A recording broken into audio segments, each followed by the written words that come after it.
Although a fairly small number compared to the chart hits of the day, the record made Dre a homegrown star in the Compton area. This sudden brush with fame didn't come easy. I'll never forget the first time we performed, Dre was nervous. Dre didn't drink or smoke anything like that back then. So everything was natural. And it took a while for us to get warmed up. We'd always pray before we hit the stage, okay? Always had to bow our heads and say a prayer before we hit the stage. But a lot of stuff depended on Dre, okay? Surgery was his song, House Calls was his song. You know, we had 2 or 3 songs about Dre. And so he was never intended to be a rapper, he just wanted to be the DJ. So when he stepped up, it was like, you know, sometimes I would see him literally shaking, you know, but he played it off, you know, and as soon as he got some attention from a girl, he was cool. He was cool after that. Crew members went on stage in wild spandex jumpsuits adorned with lace collars and sleeves.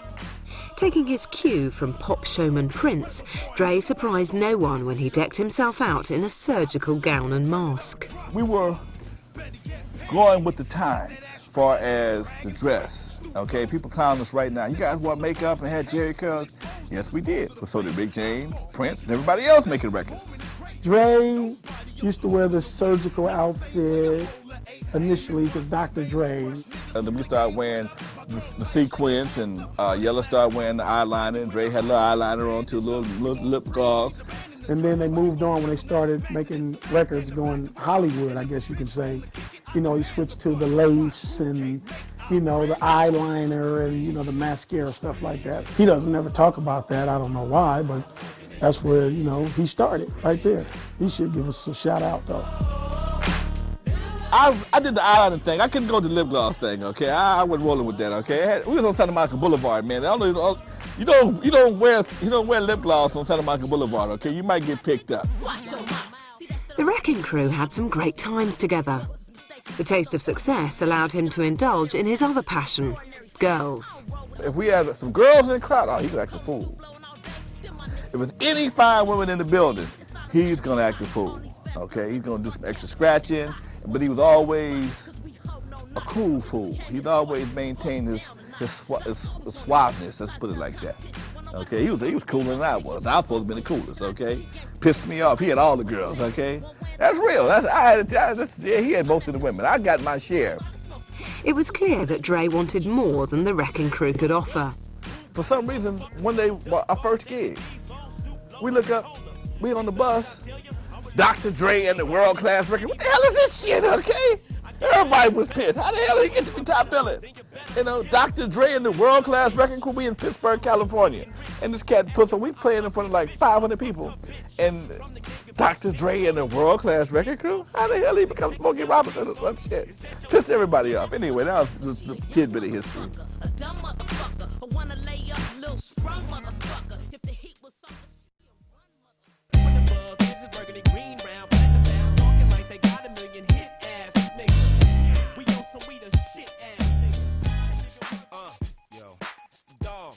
At about this time during the mid-80s, the West Coast swap meet scene became very popular.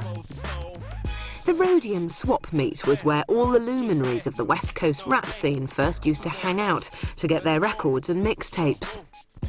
At this time, Steve Yano owned a small record stall, eventually becoming the uncrowned king of underground rap, as it was here that Dre's first recordings were distributed. Steve Yano was basically, he was the owner of the Little Booth.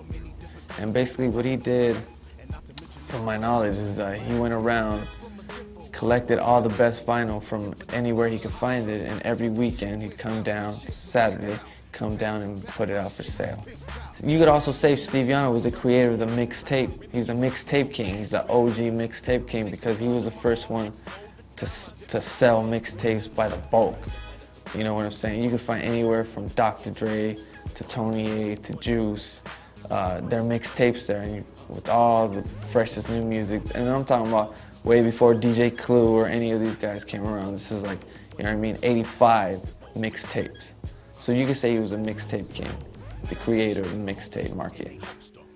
Dre and I became friends actually in the course of me dropping by Lonzo's place and Eve After Dark and purchasing, you know, the product that those guys were trying to sell at the time.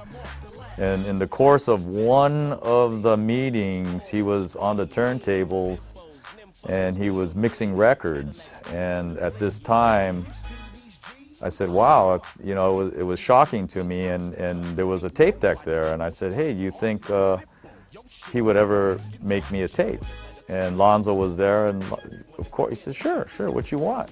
And I said, well, you know, let me, next time I come back, let me bring some records, and, you know, will he mix them for me? And I had planned on using this as a selling prop at the swap meet. I realized Dre had a special talent when we started doing mixed bootlegs. I'm trying to be nice. We started bootlegging. His mixes were audibly beautiful, but they were mathematically impossible. And the Mr. Postman Planet Rock thing was like one of many that he did. It was almost to a point where they started mixing, and I was going, hey, wait a minute, man, let's turn that tape deck on.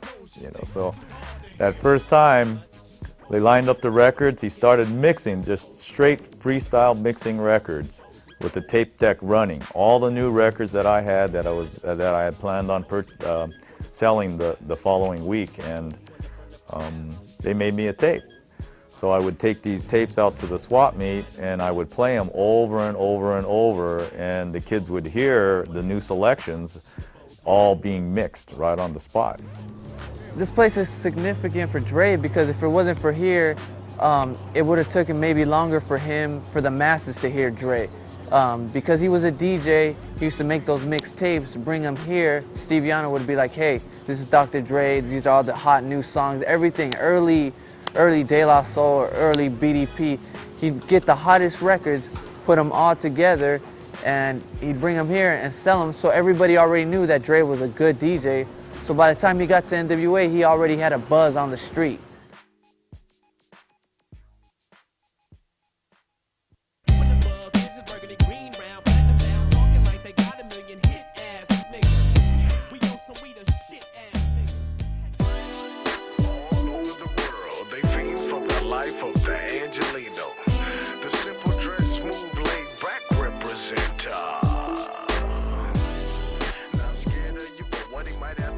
Prior to joining the Wrecking Crew, Dre had gone into partnership promoting house parties with Eric Wright, soon to be known as Eazy-E. Eazy took things into his own hands and formed Ruthless Records. When Lonzo Williams from the Wrecking Crew agreed to sell Dre his BMW, Dre proceeded to drive around LA running up a series of traffic violations and was eventually arrested. Dre has a lead foot, okay? Dre's flying up and down Rosecrans, he's flying up and down El Segundo, he's flying up and down the street. He gets a ticket, he gets tickets for speeding and whatever the case may be. Dre don't like going to court, okay? So as he's flying around the street, cops pull him over again, he has warrants, okay? We got a couple of years coming up, I'll loan him the money to get him out of jail.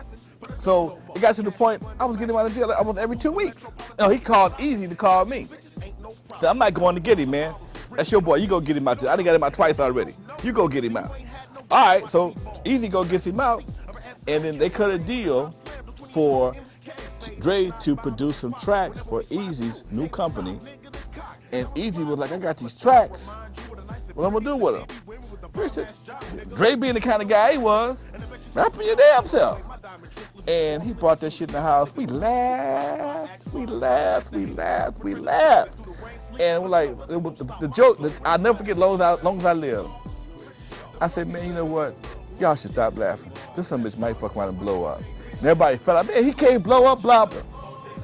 That was it. The rest is history. Niggers with Attitude, or N.W.A, was born.